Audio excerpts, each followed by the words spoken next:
ബീഹാറിൽ തെരഞ്ഞെടുപ്പ് ചർച്ചകൾ ചൂടുപിടിക്കുമ്പോൾ മുഖ്യമന്ത്രിയെ കാണാനില്ല എന്ന വാർത്തയാണ് സർവവും പടരുന്നത്. നിതീഷ് കുമാർ തിരഞ്ഞെടുപ്പ് യോഗങ്ങളിൽ പങ്കെടുക്കുന്നില്ല എന്നാണ് പ്രധാനമായിട്ടും ഉയർന്നിരിക്കുന്ന ആരോപണം. നിതീഷിനെ BJP മനഃപൂർവ്വം ഒതുക്കുകയാണ്. അതേസമയം ഇന്ത്യ സഖ്യത്തിന് വളരെ പ്രതീക്ഷയുള്ള ഒരു സംസ്ഥാനമാണ് ബീഹാർ. ന്യൂനപക്ഷ വോട്ടുകളിൽ വേരൂന്നിയ സംസ്ഥാനത്തിൽ BJPക്ക് അത്ര കണ്ട് ക്ലച്ച് പിടിക്കാനായിട്ടില്ല എന്നത് തന്നെയാണ് ഇന്ത്യ സഖ്യത്തിന്റെ വിജയം. പക്ഷെ പല മാധ്യമങ്ങളും പുറത്തുവിടുന്നത് ഇന്ത്യ സഖ്യത്തിൽ പൊട്ടിത്തെറി എന്നൊക്കെയാണ്. എന്നാൽ അവർ ശ്രദ്ധിക്കാതെ പോയ അല്ലെങ്കിൽ അവർ മനഃപൂർവ്വം ഒഴിവാക്കിയ രണ്ട് പ്രധാന സീറ്റുകളുണ്ട്, ലാൽഗഞ്ചും കഡുംബ മണ്ഡലവും. ഇവിടെ രണ്ടിടത്തും RJDയും കോൺഗ്രസും പരസ്പരം മത്സരിക്കുമെന്നായിരുന്നു നാഷണൽ മീഡിയ അടക്കം പറഞ്ഞിരുന്നത്. എന്നാൽ കുടുംബ മണ്ഡലത്തിൽ കോൺഗ്രസിനെതിരെ RJD സ്ഥാനാർത്ഥി നിർത്തുകയോ ലാൽഗഞ്ചിൽ RJDക്കെതിരെ കോൺഗ്രസ് സ്ഥാനാർത്ഥി നിർത്തുകയോ ചെയ്തിട്ടില്ല എന്നത് ഐക്യമുണ്ട് എന്നതിന്റെ ഏറ്റവും വലിയ തെളിവാണ്. എന്നിട്ടാണ് പിളർന്നു എന്നൊക്കെ മാധ്യമങ്ങൾ ചർച്ച ചെയ്തത്.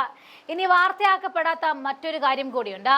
വലിയ രീതിയിൽ പൊട്ടിത്തെറി ഉണ്ടായിട്ടും ഇന്ത്യയിലെ പിളർപ്പ് ആരും വാർത്തയാക്കുന്നില്ല.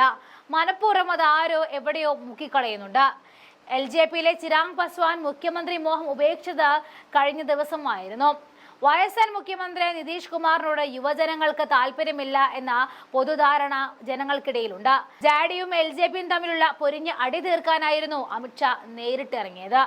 29 സീറ്റ് LJPക്ക് കൊടുത്തതിൽ നിതീഷ് കുമാർ അതൃപ്തി അറിയിച്ചിരുന്നു.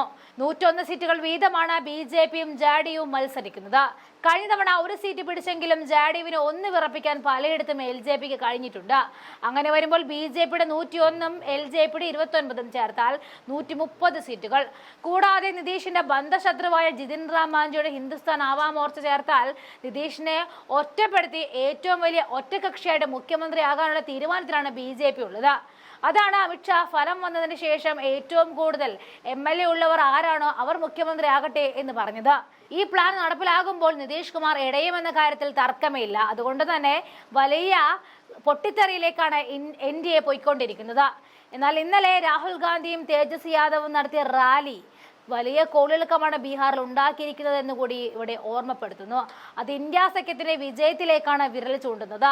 തെരഞ്ഞെടുപ്പിൽ വിജയിക്കാൻ മോദി എന്ത് കളിയും കളിക്കുമെന്നാണ് രാഹുൽ ഗാന്ധിയുടെ മുന്നറിയിപ്പ്. കോൺഗ്രസിന് ഉറച്ച പ്രതീക്ഷയുള്ള സംസ്ഥാനമാണ് ബീഹാർ. രാഹുൽ ഗാന്ധിയുടെ വോട്ട് ചോരിയും വോട്ട് അധികാർ യാത്രയും ഫലം കാണുമെന്ന് തന്നെയാണ് വിശ്വാസം. ഇന്ത്യ സഖ്യത്തിൽ കോൺഗ്രസിന്റെ കാര്യം നോക്കുകയാണെങ്കിൽ 61ൽ 52 സീറ്റും സ്വന്തം പോക്കറ്റിലാക്കിയിരിക്കുകയാണ് കോൺഗ്രസ്. അതും രാഹുൽ ഗാന്ധിയുടെ ഒറ്റപ്പിടുത്തത്തിലാണ് സംസ്ഥാനം കോൺഗ്രസിന്റെ കയ്യിലിരിക്കുന്നത്. എന്നാൽ ഇവിടെ ചില കാര്യങ്ങൾ കൂടി എടുത്തു പറയേണ്ടതുണ്ട്. ബീഹാറിൽ തെരഞ്ഞെടുപ്പ് നടക്കുമ്പോഴായിരുന്നു 52 സീറ്റ് കോൺഗ്രസ് സഖ്യകക്ഷിയിൽ നിന്നും സ്വന്തമാക്കിയത്. എന്നാൽ കഴിഞ്ഞ തെരഞ്ഞെടുപ്പിൽ കോൺഗ്രസ് മത്സരിക്കാനായി കട്ടായം പറഞ്ഞു പിടിച്ചത് 75 സീറ്റായിരുന്നു. എന്നാൽ അന്ന് 19 സീറ്റ് മാത്രമേ കോൺഗ്രസിന് വിജയിക്കാനായുള്ളൂ. പിന്നാലെ നിതീഷ് ലോക്സഭാ തെരഞ്ഞെടുപ്പ് അടുപ്പിച്ച് BJPയിൽ ചേരുകയും ആ വഴിക്ക് NDA മുഖ്യമന്ത്രി ആവുകയുമായിരുന്നു.